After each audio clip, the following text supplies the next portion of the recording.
When dealing with a falsehood, you're faced with two options.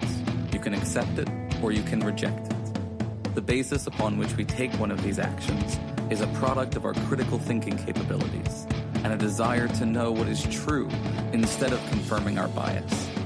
A lie can travel halfway around the world while the truth is still putting on its shoes.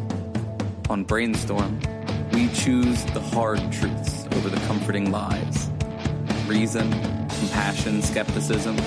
This is the Brainstorm Podcast.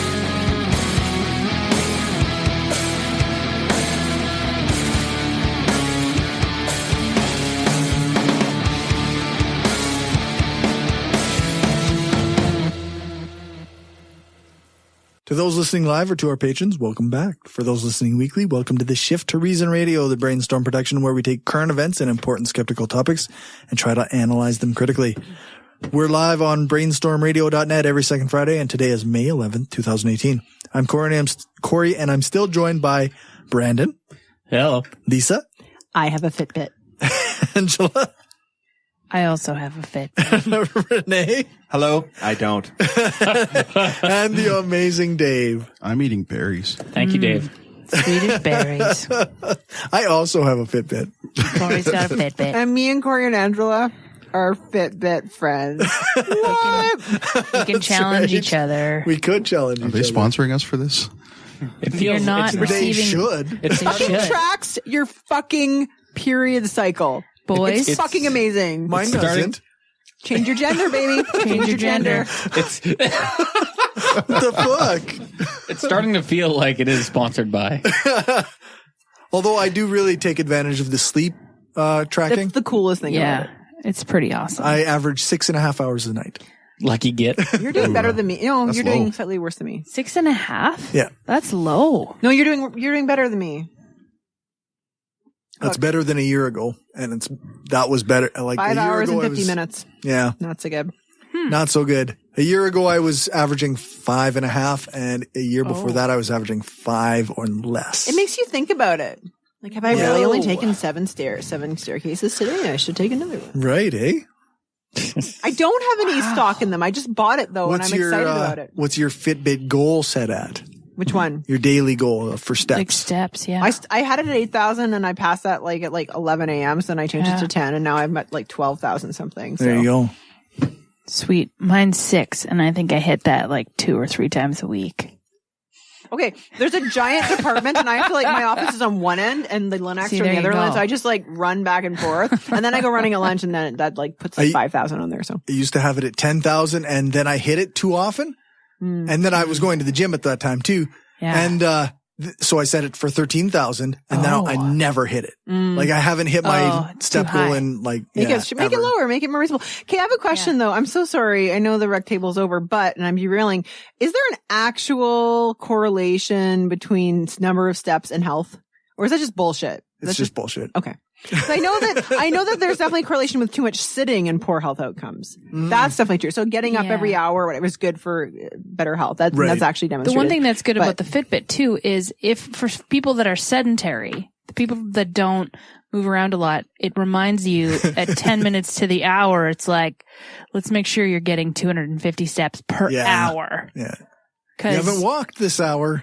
yeah, maybe you should think about going to the bathroom or, you know, At least Yeah, it just getting up buzzes off like your you ass. have some to poop. water. You have to poop. It just tells you. Just don't tell me what to do. Or just shake it really fast and then it thinks you're doing steps. Yeah, Is that true? sometimes. Probably. Sometimes if I'm Sometimes. driving and on a really rough road, I'll collect a lot of steps. I saw Angela, a do you comedian think talk about the Fitbit, and it was a whole bit, but he was like, A Fitbit bit? yes. And he's saying how it narked on him because his girlfriend was watching with, You're bad. and it's like, you weren't doing this. And then the one day she's like, well, good for you. You accomplished your goals. And I'm like, I wasn't doing anything. I was just watching porn. Forgot to shut it off. But the secret is I learned how to do it. I learned how to do That's why you wear it on your non-dominant hand. I learned how to do a 2-minute mile. 2-minute mile? That's some efficiency. That's very vigorous. Yeah. Does that work for women too? I That's have why you no wear idea. it on your non-dominant hand. I had to switch it. I had it on my non-dominant hand because Total derail. You're welcome. I think Angela was actually starting a different subject and not talking about what you guys are thinking she's talking about. it's good to switch it up because then it feels like it's not you, right? Oh no, she was Just talking like about when you sit on your hand. Yes, just like that. That's And then right. it's The stranger. the stranger. That's right. Gotta switch it up now and again. I wasn't gonna go I there, love but I was you, like, Angela. fuck it, I'm going there. I love you so much. You're laughing and I didn't really say anything, but Going, gone. Okay. But Angela can do it because she's the best. There you go. I'm above reproach. Yes. I am blameless in all things. So what are we gonna do now, Corey? The Woo Report. Okay. Let's do Thank you Woo. for asking. You're welcome. Our fearless leader, Corey. All right, Dave. I'm not a scientist, but if I can tell you your science sucks, then your science really sucks. That just makes no fucking sense. I mean, it's just bullshit. Fuck. I'm not a scientist, but if I can tell you your science... We got her twice. It repeated it for some reason. Well, that's because the Earth is flat and What it's like happened there? Pac-Man. It just like goes from when this starts again. Right. All right, We'll get Brandon. there. I think you're starting. I could do that for you. What do you got? Rabies apparently cures Oh, yes. agitated children. How does that work? Interesting. I heard about this. The magic of homeopathy. Oh, nice. Yep. Well, sorry, I kind of jumped ahead there. I'm not entirely sure if it's homeopathic. If they claim it's homeopathic. So the BC Naturopathic Association has filed a complaint against a Victoria practitioner who said she treated a 4-year-old's aggression problems with a homeopathic, there it is, remedy Right. made from rabid dog saliva. As Interesting. in rabies, as in the thing that is the disease or affliction that is essentially considered really hard to cure Right. if you get it. Yeah, so So don't do that. no. You don't want to old yeller that shit. The woman, Good Lord, Anke, Angela. the woman Anke Zimmerman made headlines this week Don't. I said don't, goddammit. for See, I'm not advocating. Very late term abortion. It's too soon to bring up Old Yeller. Imagine. It's only been like 50 years since that movie came out. That's true. Spoilers. spoilers. Spoiler alert. Yeah. All right. So Keep going. this woman had made a blog post where she claimed to cure this child's aggression problems with her homeopathic reduction made from rabid dog saliva. Okay. For those who are hearing about homeopathy for the first time, it's essentially a series of steps of massive amounts of dilution with the idea that if something causes something, a certain other amount of it can cure something. The idea being rabies being an excessive amount of aggression could cure a little bit of aggression, relatively But speaking. only if it's diluted till there's no rabies left in the Effectively formula. nothing. So would you say that's a delusion surrounding dilution? Yes. Stop. I'm so fired on this podcast. Okay, we might have to bring back the sound effects. We need the train train derailment sound Yes. and Wah. the wah wah or the rim shot, right? Boom. I do find it mildly amusing that the Naturopathic Association is the one that filed the complaint against this woman. But Oh. that's a different story. Just because naturopathy doesn't have the greatest record there. No, it does not. Yeah, it's kind of like hey, witchery is our thing. You're making pseudoscience look bad. Yeah. So Yes. That's our woo.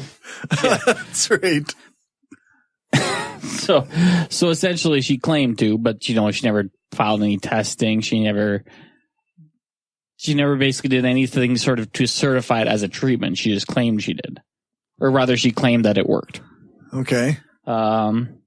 She is not a member of the association that's filing complaint against her, so it's become a matter of semi-public record. Okay. Yeah.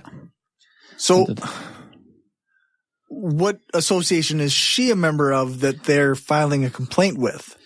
She might be effectively an independent or self-titled homeopath. So what kind of complaint is being filed? That seems really weird.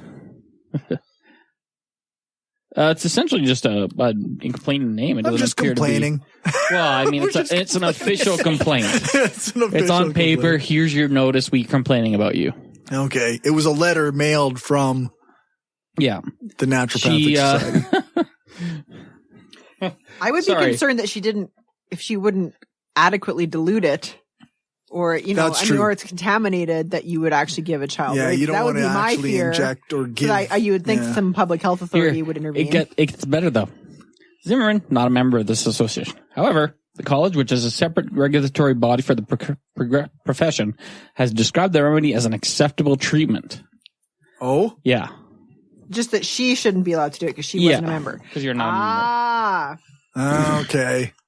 Now, Lecinium, as they call it, or so Lecinium, which is also known as lysine and hydrophobinum, is made by repeatedly diluting the saliva of rabid dog in water and alcohol, and is also approved for use by Health Canada. Well, of course it is.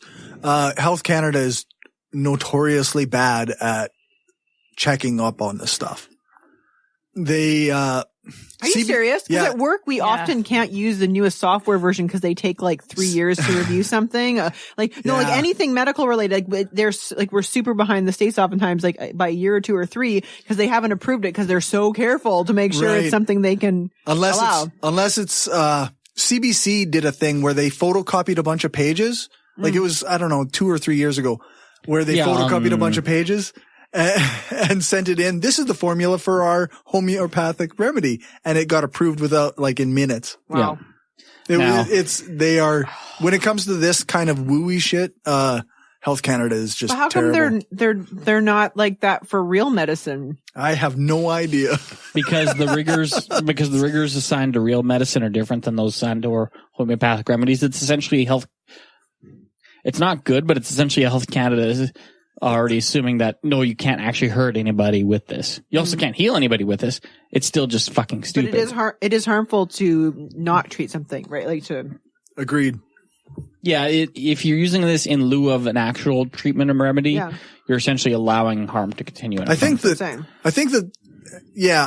the regulation may not take that into account. Mm-hmm. They may not recognize like the potential harm if somebody chooses this bullshit remedy over a real remedy. They're just going like, oh, well, it's not poison. Yeah.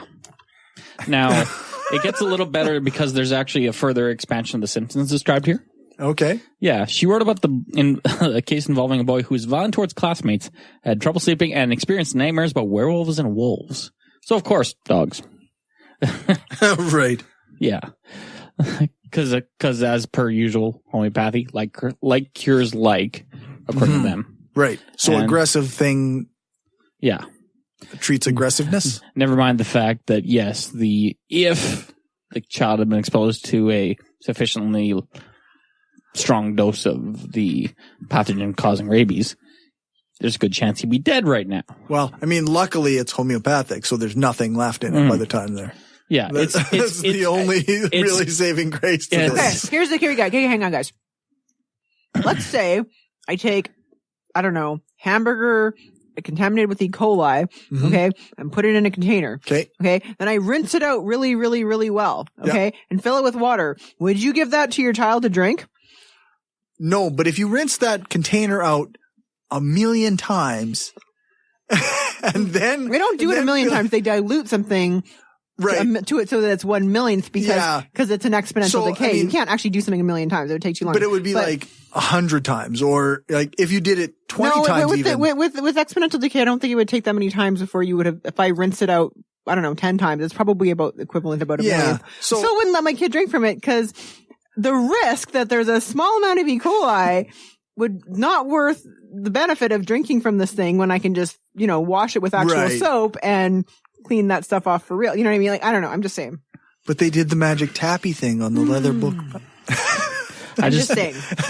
Like at my work, we worry about things like small, one You're not giving somebody C. difficile or homeopath. something from, so we use, the bleach wipes in that case instead of something, we're right. Yeah. like you worry. Something very small can make a big difference. That's what I'm Since saying. you mentioned the tapping, though, I just wanted to share that with our listeners too, about how the chief claim of homeopathy is that if you expose a volume of water to something, and then you tap it in the right way, and then you dilute it, the water remembers that it had it, but doesn't actually have it in it anymore. Yeah. It's like phantom effects of stuff that was in the water. Yeah. It's memory. Yeah. Never mind. Water has memory. They have shown that water will cluster, but not for any significant period of time, or relative to, or that the clustering can have an effect. So there. But yeah, hopefully she's discouraged from doing this in the future, and maybe Health Canada reconsiders the licensing of Lycinum. Hopefully. All right. Let's move on to Renee's story. What do you got? Stupid. That's what I get. This is dumb. Just stupid. Like I read it, the article. I really don't understand what it is, why people even think this. It's a sanitary pad of some kind. Yes, which they. Oh yeah. Yeah, they. the nano pad, which is apparently, it gets summed up with basically rubbing dirt into your vagina will cure you of menstrual pains. It's basically the cool. Is that easy? According to this, yep. Had some. Tell me more. I wish I could, but I read it and this was like. This is so dumb. This is dumb. There isn't even an element of entertainment in the dumb. I mean, I usually find entertainment in the dumb, but this is basically, they claim some kind of organic, like the minerals of the earth will help you with your menstrual pain, which is bullshit. Yeah, it's just stupid. It's just fucking stupid. Sounds like a fundamental misunderstanding of how the human nervous system works. Yep. I think there's a fundamental misunderstanding of everything. It's just a lot of good marketing because people will buy this. Like live water. You know what's really funny Like about the story? water. You posted this on Brainstorm's group on Facebook, and I commented on it. But I guess all the friends I have, you can then see it that I've commented. So then 2 people from my work who are definitely not atheists commented. Well, one person might be, but the other one definitely not. And they were commenting on how stupid this was. And I thought that was funny. And like that they probably didn't know they were commenting on an atheist podcast. That's from my work. That's fair. We don't always cover religion. We appreciate your comments nonetheless. Skepticism, and this is follows that's well right. with Feedback is always welcome. Sometimes we cover Mother's Day. Sometimes. That's right. Just a rant about Mother's Sometimes Day. Angela gets really ranty. I have dramatically increased the number of times that the Facebook page posts. So we have a lot more engagement happening lately. So it's good. So, any rate, anyway, so it sums up. I found the actual code. So it basically, the nanogenic technology takes organically occurring earth elements and breaks them into nanoparticles. I feel like nanogenic is. You know what? The problem is, every time I read this, all I could think of nanoprobes. You're doing what? Right. I've watched 7 of 9. I've watched enough sci-fi to know that nanoprobes are never a good thing.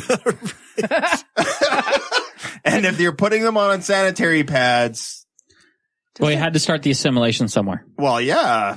I just didn't realize that was how they were going to do it. Borgina. Borgina, yeah. China. Yeah. Nice. Also one of 7. The collective that rhymes with fun. What? Also one of 7 and 9 nicknames. Okay, it took us a long time to get a joke out of that one. That was I pretty worked good. hard on that in my That was brain. an excellent joke. That was well crafted. crafted. Yeah. Thank you, guys. All right. Is there anything else? No, this? It's still sad. just No, stupid. it's just there was if you look at the article, there's an OBGYN who just absolutely ripped it apart. Like it's Jen Gunter. Was it? Yeah. was it her? Okay. Anyway, yeah, it's just stupid of the utmost. I think we share a lot of her stuff. Yeah, Yeah. just stupid of the utmost She's stupid. marvelous. And It's for the people that, it says it's organic, so it's got to be good. Meanwhile, it does nothing. It's not sold by Goop? It will be. It probably will Can I be. just say that this podcast has totally ruined 5 minutes of Infinity War for me. And Gwyneth Paltrow shows up and I'm just like cringing the whole time. And they're like kissing. I'm like, Gross. Well, at least she didn't defeat Thanos with a jade egg. Oh, that would have been class. She's barely in that movie. It's brilliant. It's awesome.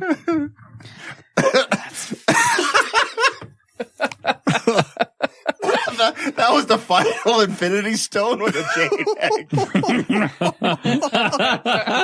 Where would Thanos have put it? Yeah, that's right. Doesn't fit in the gauntlet. I could make some really bad jokes, but I'm just going to leave it. For those But instead, Make the jokes. Well, how do you think Thanos recovered it? okay, that was a physical motion that I'm not repeating on the air for You can repeat it. You just don't have to explain it. Make a GIF of it. Put it on the Facebook page. I'll just record Rene doing that again. For that GIF, you got to go to the show notes. You have to be a patron of our podcast. Are we actually going to pioneer the audio GIF? The audio GIF. Yeah. No, seriously, take our word for it. It was funny. See, this is why I can't be here till 1 a.m. Because it's going to get worse. It's going to get worse. Renee's crying now. Oh, man. It was a fisting. And there it is. Mystery solved. All right. Thanos fisting Pepper Potts. Oh, jeez. Oh, I can't believe I Somebody already animated that. There's rule. Probably, yeah. Detox. That's rule 34. Yeah. All right. Lisa, it's your turn. Oh, good. Good. I did notice, by the way, Corey, you were like, oh, by the way, everyone's going to have a lot of stories and we'll, a lot of stuff to do. Sorry, guys. And I still only got one story that took about 40 seconds to read, and I really appreciate it. And I'm glad I've calibrated your expectations of me. So I just wanted to, this is all you can expect. Okay. So ScienceAlert.com had a story on May 2nd. Flat earthers think you can't fall off the edge because we live in a Pac-Man world. Oh yeah, and gravity doesn't exist. So the big point is that over 200 flat earthers from all, quote, around the world gathered in Britain for the nation's... They keep using that word. Yeah, for the nation's very first Flat Earth Convention. So people are waking up, said the event organizer Gary John. We're seeing an explosion of interest in flat Earth theories and increasing mistrust of governments. So anyways, blah, blah, blah. So one guy, Darren Nisbet, who is also a musician, postulated that we are all living in a Pac-Man world. And what they mean by that is that, how when you play the game Pac-Man, young people, just ignore what I'm saying, but old people who remember this, in Pac-Man, he would kind of go around this little maze, this little thing, and then he would disappear from one side of the screen, and then he would just show up on the other side. Right. So we live in some sort of world. So that's the big, like if you ask a flat earther, what happens? How come you don't fall off the edge of the world? Well, one possible answer to that is that as you come off one place, you actually just appear on the other side, like Pac-Man. So, and when you die, it goes doo doo doo doo. They didn't say that part, but it's probably true. Yeah. Yeah. So anyway, so that's basically it. Yeah. But apparently he's not the first person to think of the first flat earther to think of this theory. And in fact, people making fun of flat earthers have brought up Pac-Man before as like the explanation for why you don't fall off the edge of the earth. So I don't even know. But anyway, it's just a kind of a funny article. I prefer the bowl theory. Yeah. What's that? Where it's No, I don't think there's any roundness allowed in flat earth, is there? No, it is. You're just not allowed to have like a sphere. Oh, I didn't know. There's no roundness. It's just not a globe. Something you could put your shreddies and milk in? Kinda, yeah. Somehow the ocean goes up. Slice a banana in there. Yeah. Well, I mean, I imagine a lot of bananas being sliced in that world bowl. Yeah. Another part of this article that really kind of grabbed me is that one speaker claimed he had single-handedly proved gravity doesn't exist. Of course he did. Yeah, Meanwhile, just with one sticking hand? to the ground. but quote, my research destroys Big Bang cosmology. He had to cling to the ground with one hand. That's No, why. no, he says that he supports his theory that gravity doesn't exist and only true force in nature is electromagnetism. So this guy named David Marsh claims this in the Telegraph. I just think it's really funny because I actually did an undergraduate degree in physics and we had a professor who studied general relativity. That was his area of specialty. And every once in a while I'd go into his office and he'd be on the phone and he was such a sweet man and he would actually try to explain things to people. Oh, no. So I don't know how, but cranks would get his phone number. And there's not just this one guy. I mean, there are so many cranks out there who think they've disproved Einstein. This is a really common thing that a lot of cranks like to, I don't know, and they don't have any mathematical training really. They really don't know what the hell they're talking about. But he'd call this really sweet man and he would be trying to explain to them why they were wrong. And, he's an actual general relativist and he'd actually try to engage them. And this is back, I mean, they're just calling him on the phone and he would have his stacks of journals and he'd be all flustered and we'd walk in and he'd be like, no, I'm sorry. I gotta go now. My students are here, and he'd hang up and then he'd help us. And he was such a sweet man. I just always was reminded of my old professor, Dave Hobel. He was so sweet. Did he die before the internet? Because otherwise it might have killed him. He's not old. He's not that old. Just sweet. He's maybe 15, 20 I stand years by older my than- statement. Yeah. No, At this point, he's had multiple heart attacks, though. Just cannot stand it. I'm sure he does not engage on the internet with people on this, but people would call his office because these cranks, and it happens. Like everyone I know who does any research in those kinds of fields, they get this kind of crap all the time. Like people send them papers, like how they've disproved. I created a perpetual motion machine. That's a thing. That's right. In this house, Lisa, we obey the laws of thermodynamics. Yeah, no, that's right. The Skeptics with a K podcast, Michael Marshall and Alice something, Dr. Alice something. She got her PhD recently. They went to this particular conference, actually, the Flat Earth conference thing, and some of the stuff they're reporting back is quite interesting. Is that right? Some of the like people that deny the moon exists or that deny space exists. And you could not pay me enough to go to this conference. Not even no universe. I'd go.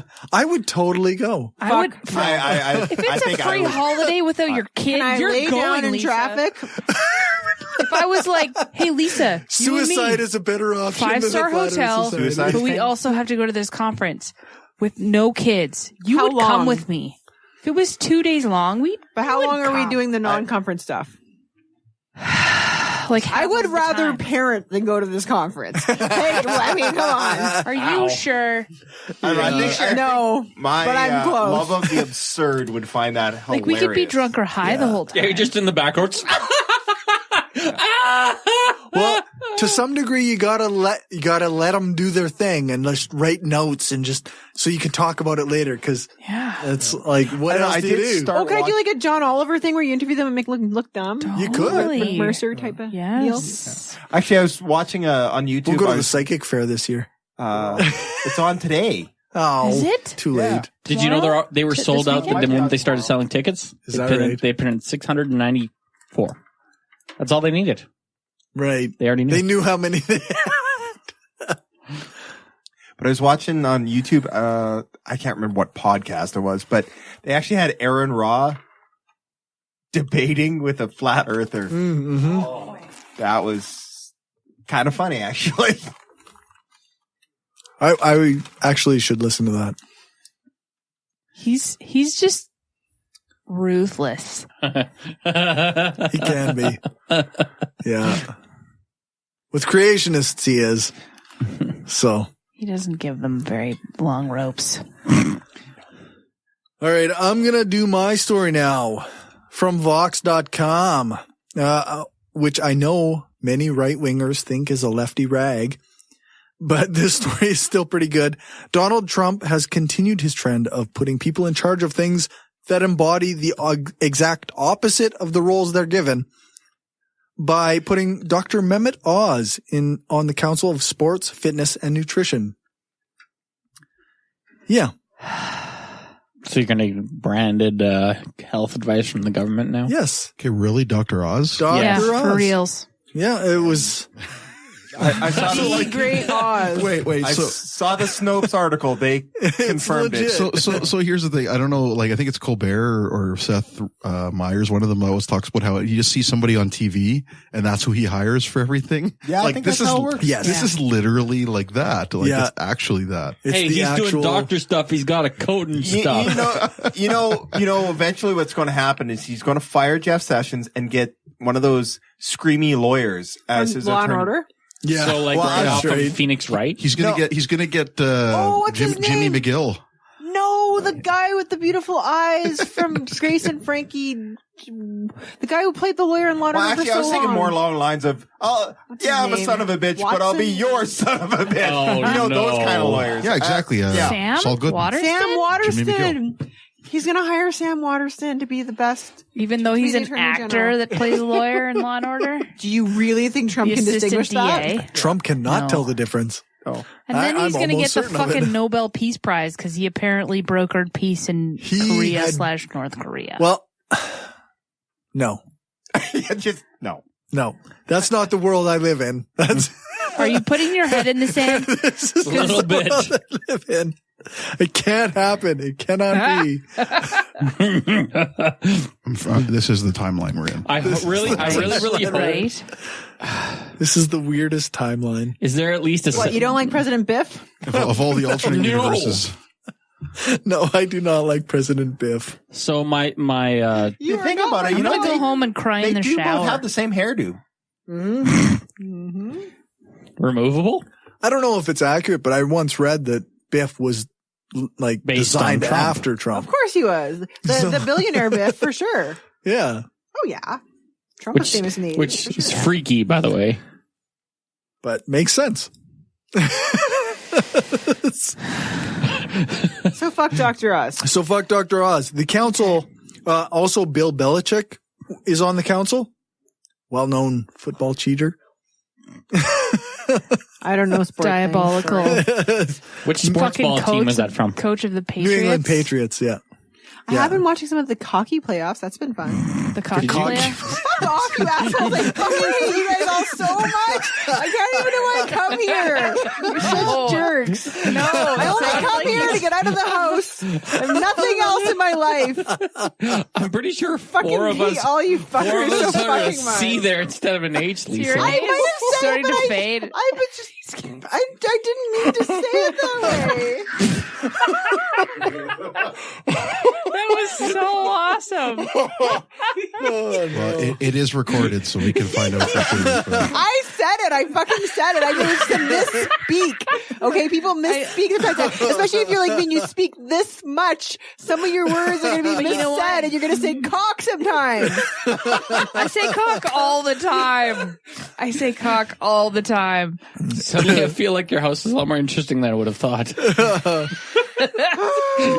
I just want to hear Angela wail in the middle of the day when she's really So frustrated. you've been watching the cocky playoffs.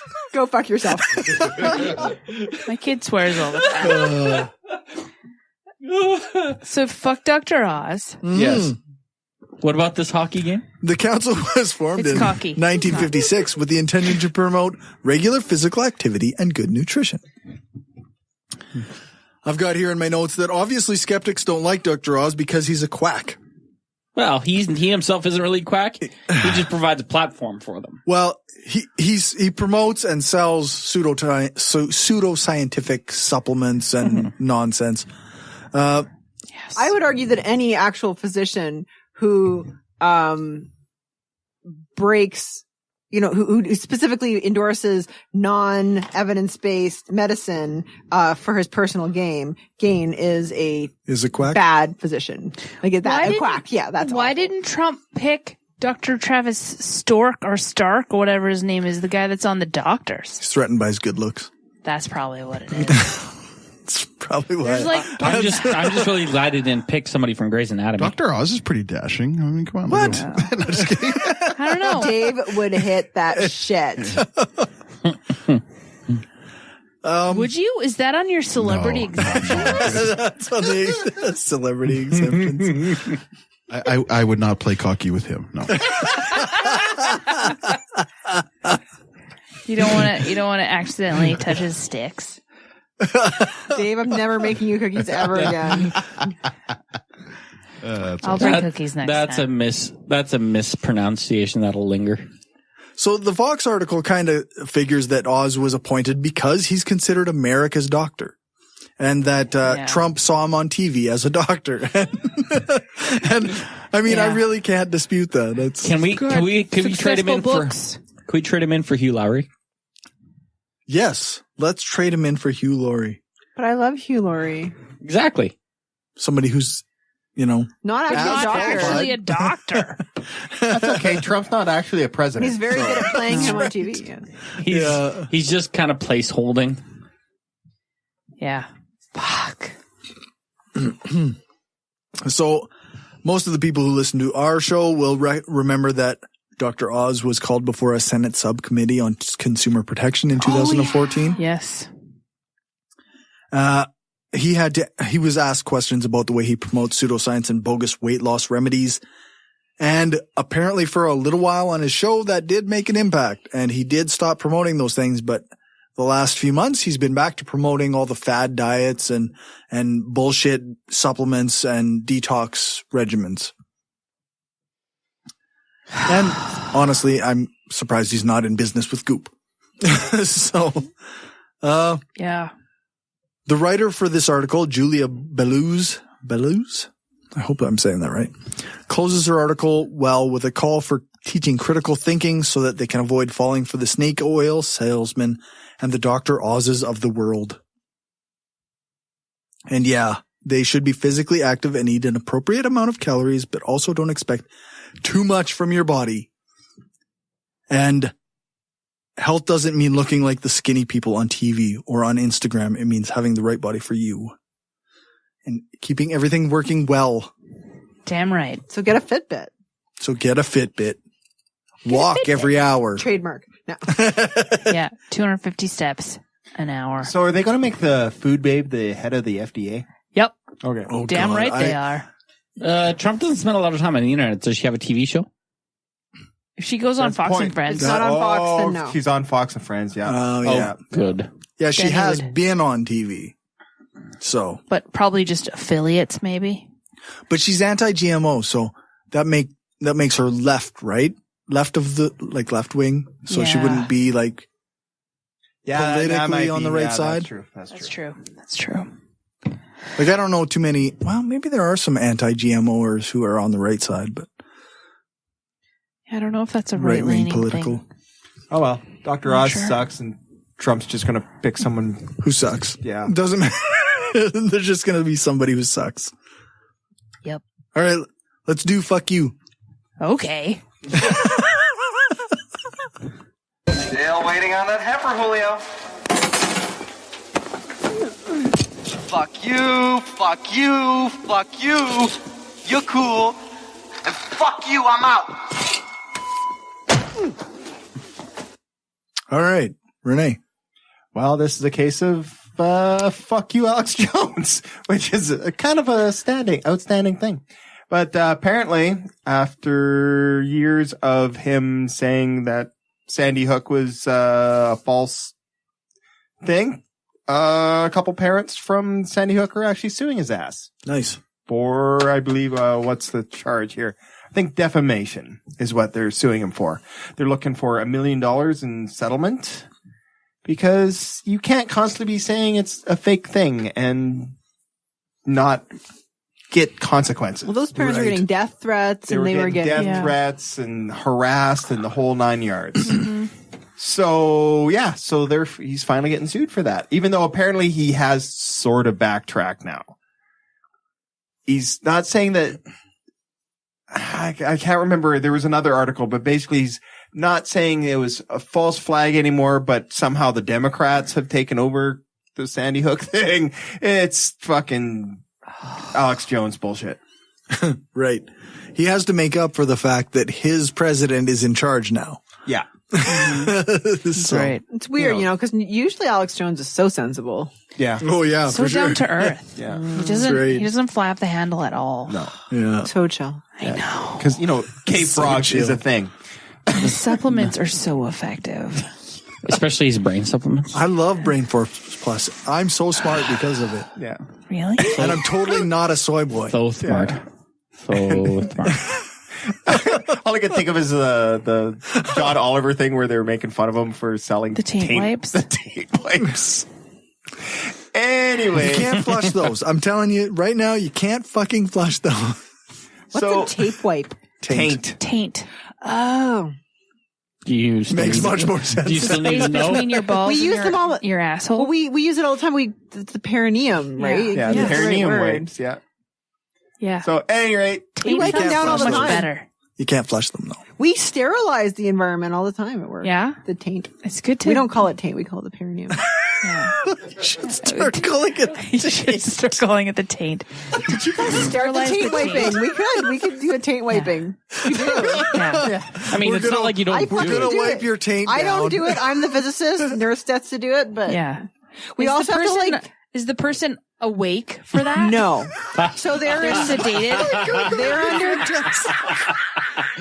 they're under anesthetic. Their Okay. legs go up, spread eagle. Okay, Yeah. and then we have Do to. they have to finally We go have in to use stirrups? a net. Yeah, they're in net. They're in a Okay, stirrup, and we have to use okay. like a net and tape to pull their whole scrotum up and tape it to their tummy, Oh, that's good. and then keep it out of the way. then you can wipe the taint. Is the net Do they do it for reusable? 30 seconds like they do when No. you donate blood? What? Sterilize the taint. Takes a while. Yeah, you have to rub it for a while. Yeah. You have to rub. somehow this entire visual still somehow connects to Alex Jones. It still fits. Well, we're sticking 6-inch long needles into their prostate through their taint, so you Can better that be the hope it's sterile. sentence? How are you guys doing? Are you guys clenching? Did it go I'm laughing inside? too hard. I'm laughing too hard. This is still this still fits with Alex Jones. Alex It Jones does. sells Yeah, taint wipes on his That's website. because a highly stressed testicle kind of resembles Alex Jones. That's true. And he could probably use a couple 6-inch fucking needles. But anyway, so he's getting sued Stress testicle? He's getting sued and they want $1 million in damages, and Nice. hopefully they fucking get it I hope because they fucking get it. because the fact is that every one of these. I mean, we've already covered some of the really crazy people that have come out with this stuff. Yeah. Mm-hmm. They're harassing the victims and saying it's all bullshit, and Yeah. when it's not. I can't even imagine losing a child that way and then having this insult to injury, even if you weren't getting harassed and stuff. I mean, it just so hurtful. Yeah. Yeah. Just crazy. Insane. It's like telling one of the parents of one of the Humboldt Broncos, whatever, that it's all big conspiracy. Well, The kid's there's a alive. different conspiracy theory about that. We but got a couple very interesting Really? comments on our side thorn and granny. Oh, did we? What? Yeah, video. What now? All right. Yeah, what was one of them? It was something like, one was just Sandy hoax! exclamation mark. Oh. And the other one was like side thorn and granny, whatever, are just crazy, are just there to make their plants to make investigators of the true conspiracies look bad. Of course. So, Of course. yes. Is that not? Everything's a See, conspiracy. this is why I used to listen to Alex Jones because I thought it was fucking hilarious. Right. But I stopped listening because he would take phone calls. Right. And the people calling in were 10 times crazier than he was. Yeah. Yeah. So despite what he might say in court to get custody of his kids, there are people who don't take this as satire. No, they Yeah. buy it. And there was a woman arrested, sentenced for 5 months in prison for sending death threats to one of these parents from Sandy Hook. Right. So, I mean, there's real consequences to this crazy shit. It's one thing to sit there and going, they faked the moon landing. other than you're batshit crazy. I mean, there's not a. You're still wrong. You're still wrong, but there's like. But you're not hurting a parent who lost a child in the worst possible way. Yeah, that's right. And on that depressing note, fuck you, Alex Jones. Fuck you, Alex Jones. Fuck you, Alex Jones. Is that like our motto? Yes. Yeah, okay. That is at least one of our mottos. At least one. It's one of the tags that we use on our podcast. Is it my turn now? It's Angela's turn. So apparently, there's some really old things that the Hobby Lobby of all places is a mecca of sorts for crafty people in the States. They're a terrible organization. Yes. They're really terrible, and apparently they're more terrible than we had originally thought, because thousands of ancient Mesopotamian artifacts were smuggled by Hobby Lobby. And it was revealed recently that many of the items are from a Sumerian city and a lost Sumerian city. And Hobby Lobby has paid $1.6 million for a cache of more than 5,000 artifacts, including a bunch of tablets and seals and stuff, because the founder of Hobby Lobby, David Green, has opened up a place called Museum of the Bible in DC. And he's smuggling some of these things for his museum.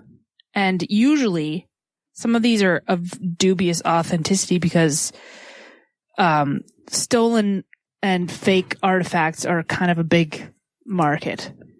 And well, on a black market, you don't have nobody to regulate and make sure everything's legit. Yeah, no one's there to authenticate it. Exactly. So they're usually, he said the article from Vice.com says that the tablets are pretty much just legal and administrative documents. But they're significant. They're still artifacts, right? They're still artifacts. Yeah. But they're significant because they don't actually know where the site of the city is, and they want to know where they were taken from, because then they would figure out where that city was. Exactly. Yeah? But if you don't have real legitimate researchers doing this collection, then you don't have the proper records as to where they came from. Like, it's not. Yeah. Are these purchased from ISIS-controlled areas? Like, because I know ISIS has made money. Actually, well, and that's the other portion of the story too. That, I mean, black market, ancient artifacts are a way that ISIS makes money. Right. So it's shitty. It's ironic that this ultra-Christian organization, Hobby Lobby, would give money to the ultra. It really is. Islamic organization. Maybe they're not super weird. And they're buying, in essence, pagan artifacts. Right. Yes, but because it's related to biblical times, right? I guess, yeah. Maybe they're not as ultra-Christian as they'd like to make themselves look as far as when their arguments go. It's just they're moving the goalposts, though. Right. They probably still consider themselves ultra-Christian because for the greater good of proving or like showing the masses these evidence, the evidence of Christianity being a thing. Old Testament stuff, exactly. Yeah. They're right, because these fundamentalists equate the Old Testament and New Testament however they want. And like, if they got something that's physical, they can go see the Bible's true because this is true. Right. Mm. Are they donating all the proceeds to charity? No. Yeah, of course not. Well, Hobby Lobby's returning. All of the that's items, right. And will pay an additional $3 million according to a settlement. Because they got caught. Yeah. Because they totally got busted. Yeah. If nobody busted them, we wouldn't even know about it. Fork out that kind of money. Yeah. Just a guess. They were warned the objects may have been looted, specifically from archaeological sites in Iraq. The Islamic State, or ISIS, is known to have prolifically pillaged artifacts from Iraq and Syria. Yep. Fuck. This is why I put this in the fuck you section. It's really appropriate. Like, fuck you, Hobby Lobby. It was the right place to put it, for sure. Like, not cool. God damn it. I'm glad there's no Hobby Lobbies in Canada. That's right. Yeah, there's just fucking Michaels. We have our own problems. We don't need Hobby Lobby. That's right. Michaels exist in the States, too. All right. Brandon, it's your turn. Cool. This is kind of a weird article you gave me here, Cory. Yeah. This British, I'll kind of give you the cliff notes here first. This British philosopher wrote a book regarding what he considers the 7 types of atheists. And it's not like breaking down different degrees of disbelief so much as what motivates you in your disbelief. Yeah. The philosopher's name is John Gray. And apparently he thinks the majority of atheists today suck. I think that's kind of a weird. What? Yeah. Not the ones named Angela, though, right?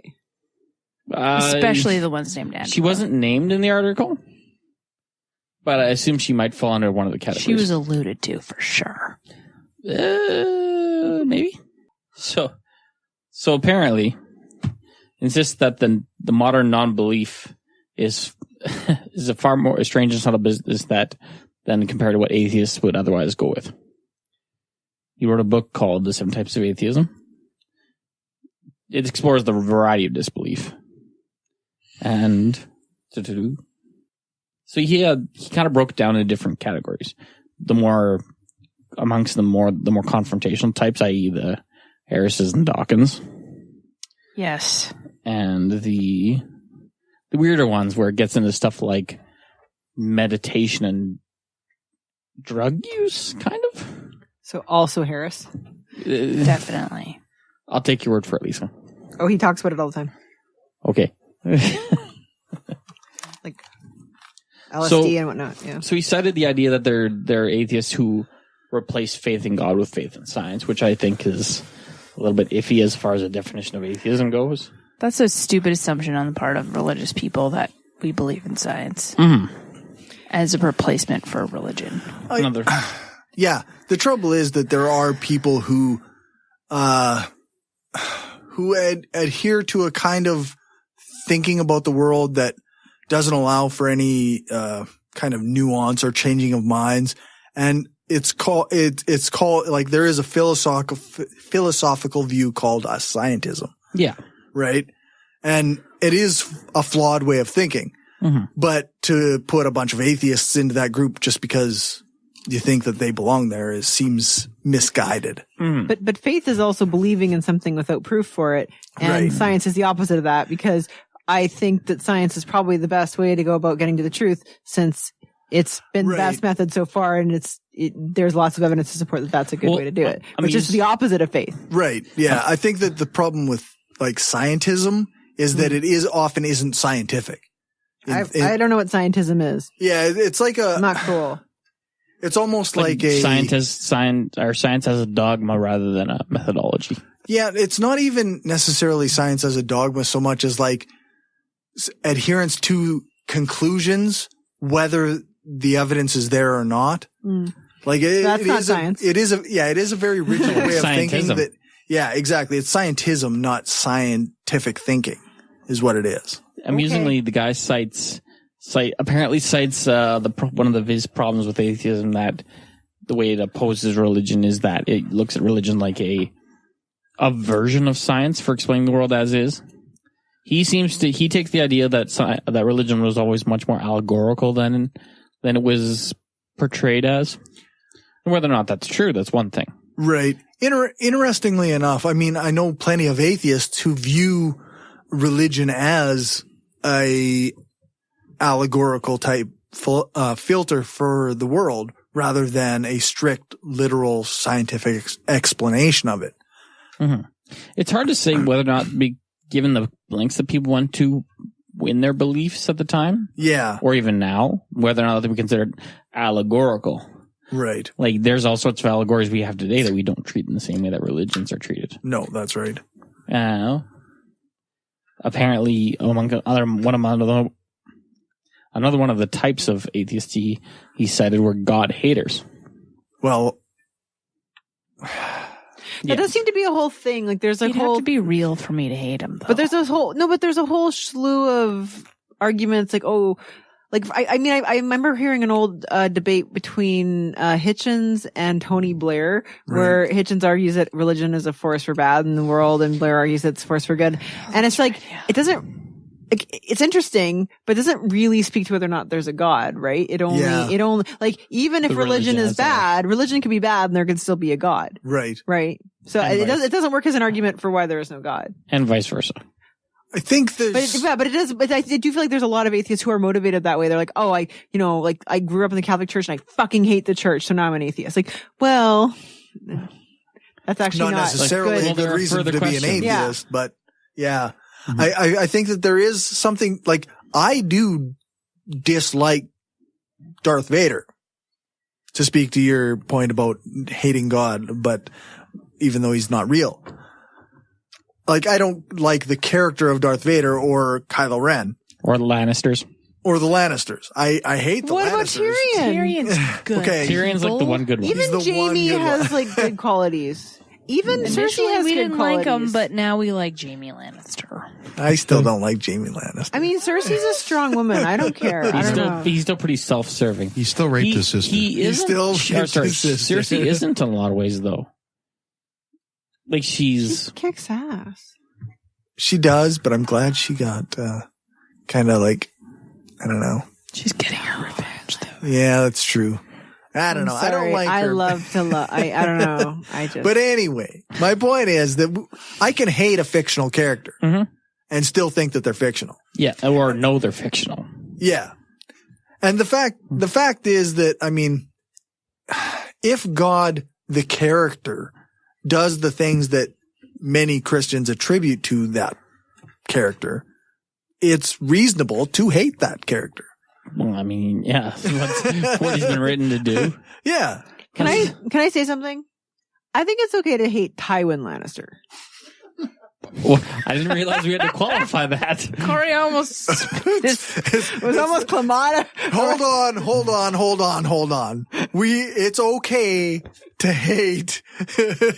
News bulletin from Lisa. Joffrey. Back to cocky. Fuck that guy. Everyone hates Joffrey. Sure. Joffrey's an easy character. Not officially a Lannister, but he's at least half. It wasn't his fault he had mental health issues. There is no... Fuck you, Dave. Empathetic Dave, eh? He was an inbred child. Joffrey is totally full Lannister. Oh, yeah, full, I know, but not technically a Lannister. He was a Baratheon. If you looked him up in the records, he'd be recorded as a Baratheon. Right, because they don't have gene testing. The bastard or the inbred. Because he was officially the son of King Robert. Robert was afflicted by like decades of whiskey dick. No, he fucked around all the time. Well, they didn't have genetic testing back then. That's the thing. There's no back then. This is a different world. This could be in the future. Well, they still didn't have genetic testing. They were using swords. I'm sorry, they don't have genetic testing. I'm just saying, of all the Lannisters, you can definitely hate Tywin without. I mean, everyone's got to hate him. Who likes him? He can butcher a deer. That's good, I think. Also, apparently done live, by the way. But anyway. So there's two more types of atheists we'll go through here in a moment. Oh, there's an article. Thank you, Lisa. I listened to your article. Hers was easy. It was easy. Thank you, Cory. There's apparently what he considers as atheists, so without any faith in progress, which I think he might be confusing for nihilists. Yes, but he cites Joseph Conrad as an example, which I believe is the guy who wrote Heart of Darkness. No idea. And the last one he talks about is the mystical kind of atheism, which kind of goes further down the rabbit hole. It's the way he describes it as kind of like the transcendental meditation types who are Buddhist but not theist Buddhist. Interesting. You already had that type with the meditation and the drugs. I'm not saying that there isn't. I'm just saying it's kind of weirder. Even weirder. So not really a full 7, though. There's room for debating as to whether or not which ones qualifies what. Okay. I mean, I saw a lot of articles about this because John Gray wrote a book, right? Yeah. And all the Christian websites are sharing it and of course, writing about it. And they're all like, oh, look at all the different types of atheists and they're bad and and that's the reason I put this under fuck you. Because fuck John Gray. You know what? He did the one thing. I don't know much else about him, so I think it's a little harsh to. He's done some other stuff, and this in itself is actually, I think, like from an outside perspective, he's characterizing atheists in these ways because he sees the world through his faith. That's right. And apparently, he's a non-believer. He's always been a Christian in his previous writing. Well, if I'm just checking here, but I thought it said something about him being an unbeliever. This is pardon me, my dead air. That's fine. I'm just like to characterize atheists in these 7 groups. It's like I can characterize Christians into X number of groups or I can characterize any group of people into certain number of groups and just say you fit into this category because I want you to. And he's not an anthropologist who's studied the culture the subculture of the atheist movement or the atheist community. He's just a dude. Yeah. So to me, he's just a dude with an opinion who kind of figured, you know what? I'll make some money, fucking writing a book saying bad shit about atheists. I guess the problem is that he suffers from the same thing as any group is. Atheism is essentially a one note definition. Right. Yeah. You don't believe in God, or a gay God, or gods, or etc. Yeah. Like that's gay gods. Is that like cocky? Yeah. She's got There's got to be at least one gay god. You're digging for that one. There's got to be at least one. I'm still gay bitter god. about the cocky thing. Cocky was so obvious. It's gay gods. There. Only the best gods are gay. That's true. Best dressed gods. The thing is that just like any other, it's the same thing as just about anything else, is where you can say that you can lump all people who do one thing into a group, but then you break it down. Like these aren't subtypes. Like you don't have to have an atheist card and with different endorsements if you're in that group. Yeah. Well, he was the guy that wrote Men Are From Mars, Women Are From Venus. Right. And then all of the spin-offs that came from that. And I mean, people like lists. People like categories. All the clickbait on the internet, it's a fucking list. Lists, yes. You won't believe in number 7. Exactly. Guess what drugs are involved? People like self-help books that are like, this is the type of personality you are. Okay. That's why people still look at their horoscope. That's why people, they enjoy these things. And so that's what he's trying to do. And maybe, he's capitalizing on the people whose kids are atheists or spouse or whatever. And he's gonna comfort them a little bit by getting them to explain, pinpoint what kind of atheist their husband is. Yeah, that's the trouble, with that kind of pseudo psychology, right? Like they want to group you into a thing and say, okay, well now I understand the type of person you are. Yeah. Mm-hmm. Well, the kicker is when I read this article, I had some agreement with some of the points in it. Right. But I didn't file myself under any one of them. Yeah. And I think that that's easy. That's an easy thing. This is written for Christians. I mean, whether the author calls himself a non-believer or not, this is written for Christian audiences, right? So John Gray is writing these things and so then Christians can say, oh, well, you're that type of atheist. Yeah, you're that type of atheist. I can shuffle you into these boxes. And meanwhile, no atheist fits into any one of these categories necessarily, right? It's not to say that it isn't accurate to say some atheists are or lack faith in progress. Yeah. There's also the ones that people lean in certain ways. Mm-hmm. And there's true anti-theists out there who are also atheists. Some of these factors do exist. Yeah. Whether or not it's a strict category system or can be at all used for it is debatable. In a way, it reminded me very much of the Myers-Briggs personality test. That's what sorry, nobody's one thing. Yeah. It's just not how it works. You know what, though? Even more, you could hate the Boltons. Do you know what I mean? Like Red Wing. Like Ramsay Bolton, Bruce Bolton. There's nothing to like there. Like you can go full Bolton hatred. And that's like, I won't That's even. true. It's Ramsay Snow. No, his father makes him a non-bastard. Yeah. What the fucking He didn't deserve that. Because he tortured enough didn't deserve people, a so he name. got his real That's kid why you card. fucking see it. You can hate him. It's totally okay. There's no Agreed. gray area there. No, agreed. Thank you.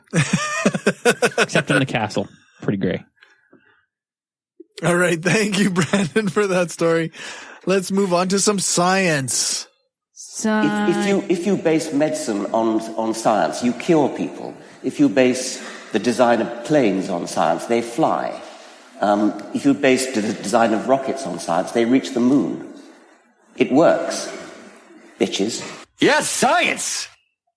Can I just say, it sounds like he's saying if you base medicine on science, you kill people. And he says cure people, but it's not kill just people. It for that sounds one. like that. Medicine. Anyways, every time he says that, I'm like, Well, you could kill medicine, people. you kill people. could. Yeah, I know. But he's saying cure. It's just this weird British thing. Anyways. Diabolical. It depends on your goal. Yeah, it depends on your. Maybe it's assisted suicide. Maybe it's it depends on your goal. Weirdo accent. So, all the British people who listen to this show, all six of you. I've been watching a lot of British shit on Netflix. Is that right? It's been a good ride. Right on. I heard Crave has a good British presence. Really? I got through I was watching all about hidden houses and Fucking love that shit. castle secrets. Neat. Need to watch Sherlock. I even looked at fucking real estate, the UK. Sorry, Corey. No, that's fine. Ramshackle castle stuff. I'm just waiting for the opportunity to talk about Doctor Who.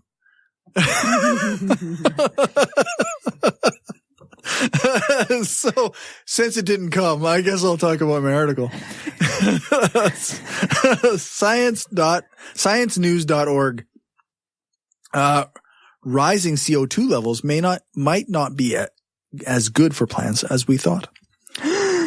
What? Yes. A long-term experiment finds that surprising flip in the rules for plant photosynthesis. A 20-year experiment in Minnesota found that a group of plants that initially grew faster when fed more CO2 stopped growing faster after 12 years. This experiment was done by 4 scientists working for 3 different universities. So they talk about 2 different kinds of plants and the way that they respond to CO2.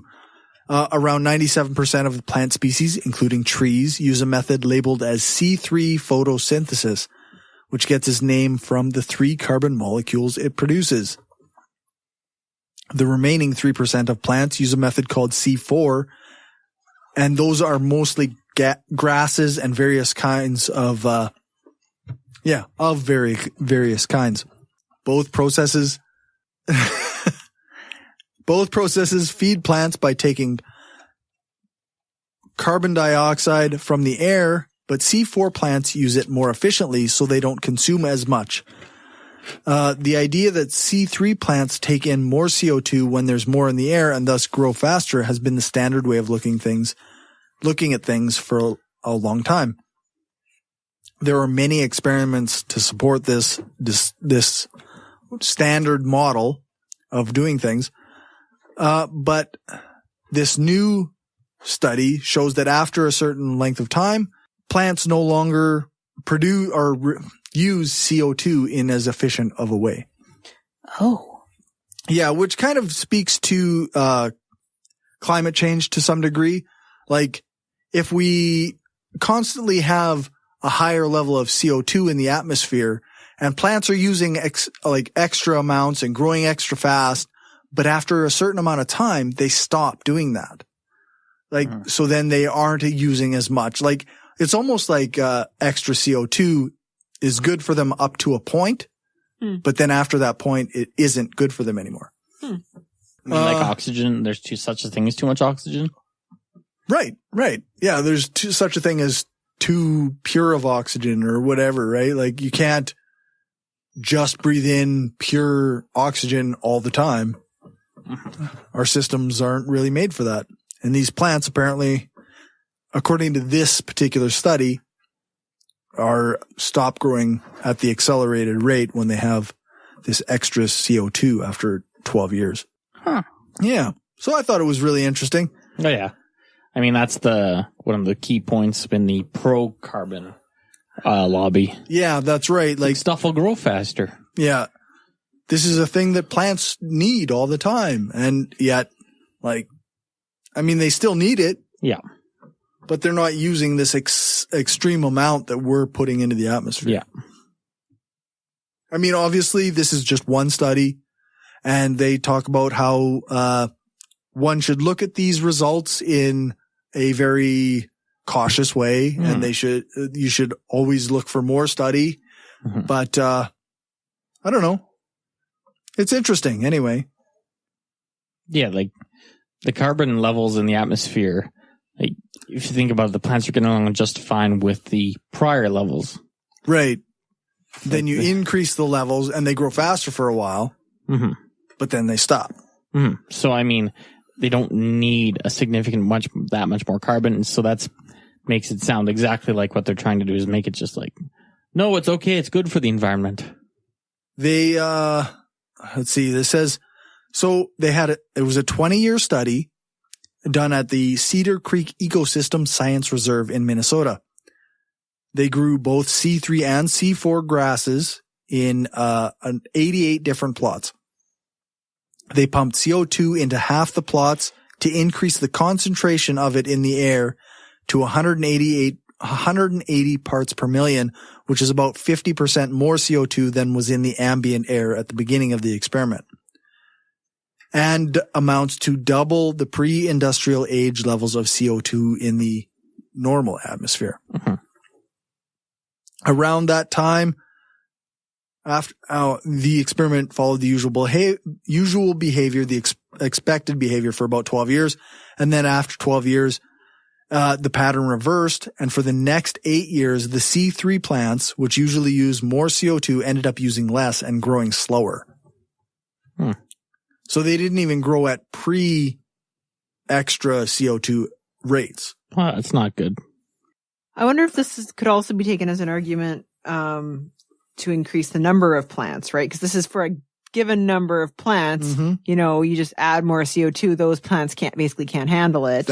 But you know, which I think is also an environmental stance to say, well, increase the number of trees or green spaces or whatever. You know, I think that's something that I mean, you can't always put a lot of stock into TED Talks, but I saw a TED Talk that specifically talked about like increasing the amount of green area in deserts because it would increase the CO2 consumption of the world.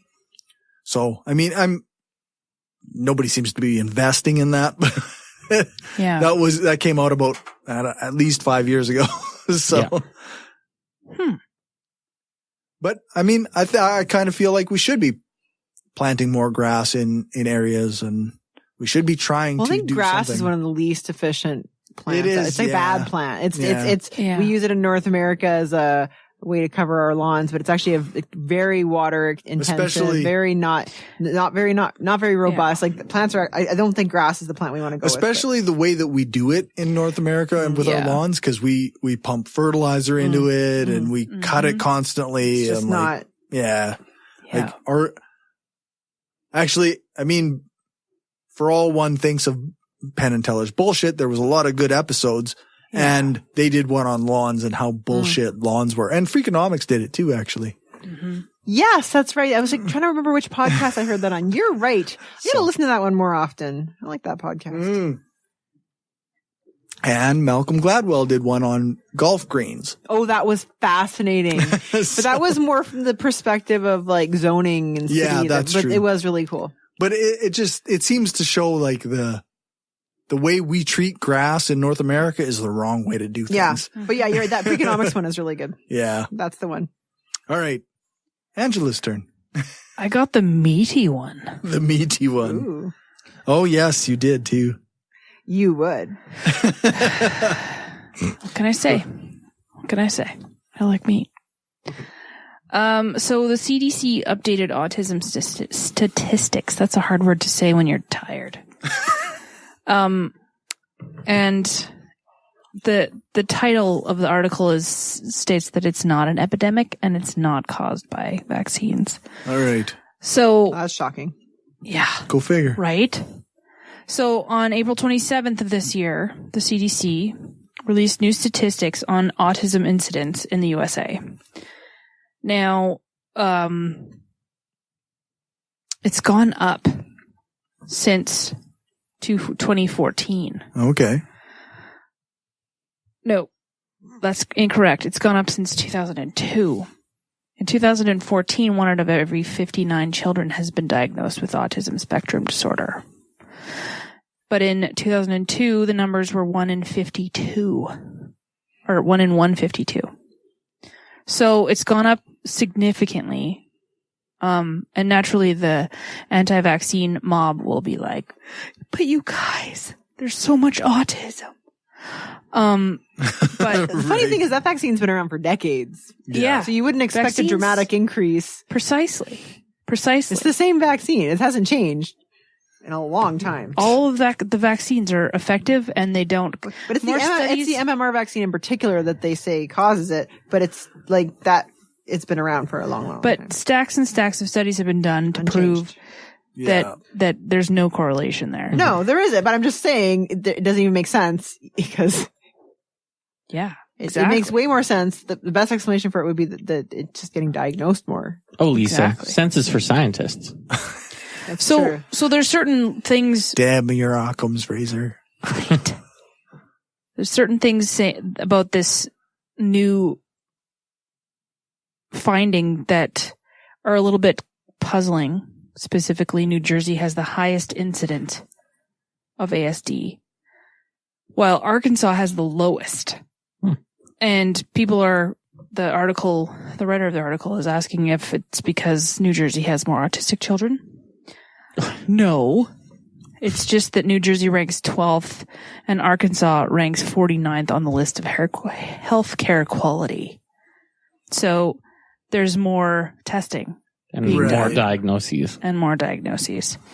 There's also a gender disparity.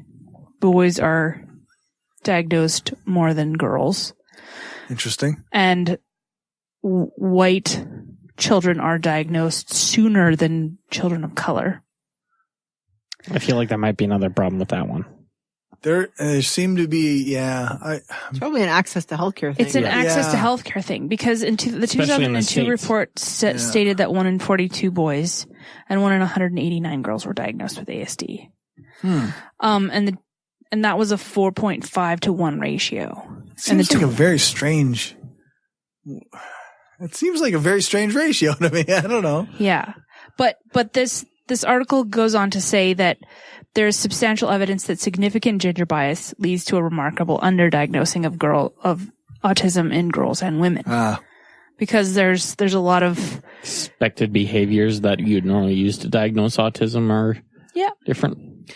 Or it could be gender expectations, right? Or even how, like, if a girl is acting in a way that doesn't bother anyone, even if it's abnormal, she might not get a diagnosis. Whereas if a boy is acting in a way that doesn't bother anyone, manifesting in a way that is making it more difficult for his teachers or his parents, or whatever, it might get looked into more. It just makes her really quiet and not say anything. Great, perfect. Who needs to look into it? It's just perfect. Yeah, that's exactly what people expect from girls. Silent, but just say, or if it just tends to manifest in girls in a different way, that's like easier to manage without needing a diagnosis. I mean, as a parent, you're not going out looking for all this stuff unless you need it. Yep. It also could be the potential could be subject to the Y chromosome. Maybe. No. I find it's probably my bias, but I find the social expectation explanation very, very likely. It could be my bias, but I find that very. Well, and the thing is, you can effectively treat autism with early interventions, which are behavioral. Right. There's no medication for it. But you can change the course, not fully, the way but that it you manifests. You can help people with autism. Yeah. Anyways. But I mean, this is also in addition to 1 in 38 Americans being diagnosed with bipolar disorder. And 1 in 15 has a major depressive disorder. Has that spiked since 2016? Wait, so there are less people with autism than there are people with bipolar? Probably. Is that what really common? It's a type 1 of in 38 depression. versus 1 in 59. Yeah. Okay. So more people with bipolar disorder than with. Right. That doesn't surprise me. So, and I mean, it's just, there's better diagnostic procedures. Mm-hmm. There's better healthcare access. And more willingness to talk. I mean, like, do you remember when you were a kid? I mean, in growing up in the 80s, like, you go to school. I mean, Jesus, that kid's just weird. Yeah. And gets sent to the principal's office or sent in the hallway all the time. Yeah. Like, there's nothing else. Like, there's no thought about why they're acting that way or. That's yeah, right. it was like ADHD too. Like, same deal. Mhm. yeah. That was just becoming It wasn't prevalent. a thing to think of it that way. Yeah. I was just in high school when I learned about that for the first time. But it's an interesting. Yeah, like I was basically an adult before that stuff was considered. Yeah. Cory's looking back on his school life. Wow. There was a lot of kids that like got really the shaft, I think. Yeah. That's the thing. They're not supported in a way. Sometimes you can make just very minor accommodations for a kid with issues like that, and they can fully participate. You just need to get, like, my kid, they got him a little rocking chair for his class, and he just, I don't know, he fidgets in the rocking chair, and it allows him to participate better. Right. So easy, low cost, no, it doesn't hurt anybody. And rather than yelling at him all the time or whatever, I mean, that's a much more humane way of dealing with his different way of thinking. Absolutely. His non-neurotypical way of thinking. Exactly. Right. Exactly. That's actually the language you hear, like, amongst autism and ADHD. Actual. Yeah, like, you talk. You hear about the difference, like the way that the autism or your ADHD brain thinks versus how neurotypical people. That was one of the things when we talked to Gleb that struck me as odd is the characterization of critical thinkers as non-neurotypical. I thought that was interesting because typically it is used in terms of like, autism, ADHD, that sort of thing. Yeah. Like specific mentally different ways of processing things. Mm-hmm. Mm-hmm. That's I don't interesting. know if it's wrong. It's just, it's different. Yeah, it's just Not something different. I've heard before. Yeah. I mean, I think this undercuts how difficult population-based studies are.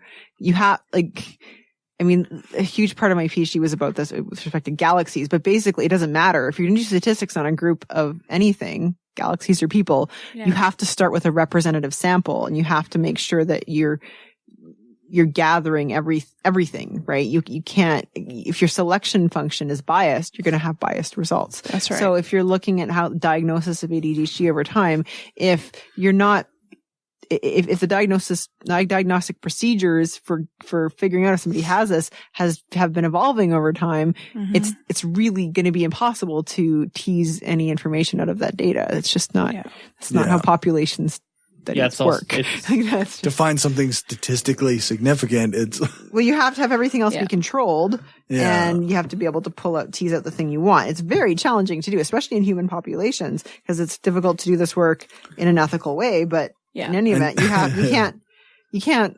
Anyways, it's very difficult to make conclusions that aren't biased. There are some isolate all these things. Isolate that. Yeah. It's subtle. And then there's subtleties too that you might not even think about, et cetera, et cetera. It's not easy. No. Heck no. So yeah, that's my story. Perfect. All right. Oh.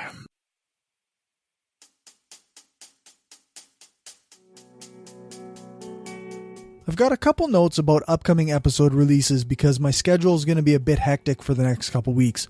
First, obviously, this came out Tuesday morning, as per the new schedule. On this Friday, I'll put out another rebroadcast from the Hardcore Skeptic series. I have been delayed in putting out a new episode of that, and I hope that will change soon, but for now, that series is on the back burner. On Tuesday the 29th, I will release the second of our Rec Table sessions from the May 11th recording. I'm going to do some extra shifts at work, and I will need a few extra days to work on the audio from our May 25th live show. So with some luck, everything will still be on schedule, just with a few adjustments. You'll still get your Brainstorm content, and I'm satisfied that I've put something out on time. Thanks to everyone who listens, and thank you for your patience. Things get a bit wild when I start working extra shifts, and it's nice to be able to work around that. And the summer's also going to get a bit weird. Our release schedule is hopefully going to be okay. My family's always off for the summer because the kids aren't in school, and my partner is a teacher, so she's off for the summer. So I'd like to focus on my time with them during the summer. I think that I really need to focus on my family a lot, and that might hurt the speed that the podcast comes out. I hope to stick to a decent once-a-week schedule for the summer, and that might mean that for the time being, Rec Table sessions will be for patrons only. But I'm still figuring out my plan for that. For everything else, you can check out the show notes at thebrainstormpodcast.com and our website, brainstormblog.net. Thanks to our financial supporters, Stephanie, Zach, the Utah Outcasts, Bassett, Will, Aaron, Daryl, Destin Sucks, Bob Glenn, Destin Doesn't Suck That Much, Magnus, several species of small furry animals gathered together in a cave, Positively Skeptical, Rob, and perhaps you now. If you want to be a patron, then you can do that at patreon.com/brainstormpodcast. You can also support us by donating to our GoFundMe for the conference or by buying some gear from our TeePublic store. You can join us every second week when we broadcast live on brainstormradio.net. Our next show is May 25th, as I mentioned, and our guest is Bob Nygaard, a guy who investigates psychics, also known as a psychic investigator. Thanks to Dave Roman for our intro music. Thanks to Aaron Rabbi from the Embrace the Void podcast for doing the new voiceover for our intro. You can find his stuff at voidpod.com. Thanks to Alex Capper-Murdoch for doing the voiceover for our ads. And thanks to Jason Camo for our outro music. You can find his stuff at aloststateofmind.com. All music played is either with permission or under the SOCAN license to play. For more information on SOCAN, you can check out the music license info page on our website, brainstormblog.net. Remember to give us a rating, a thumbs up, or a fave on your podcatcher of choice. Join our Facebook group, like our page, follow us on Twitter, share the show, and spread the word. Thanks for listening, and remember, the truth matters.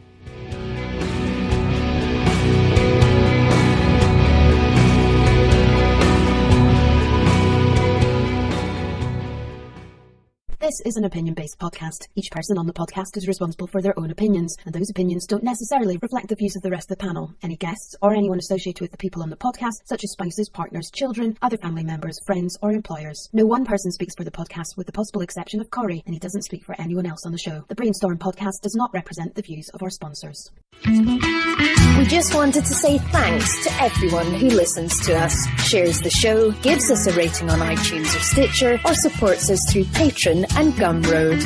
We don't have a lot of interactions with our listeners, but what we have had proves that we attract some of the best people around. Smart, kind, and cool. An audience truly worthy of the titles hardcore and woo-free. Thanks for helping us make the world a smarter place.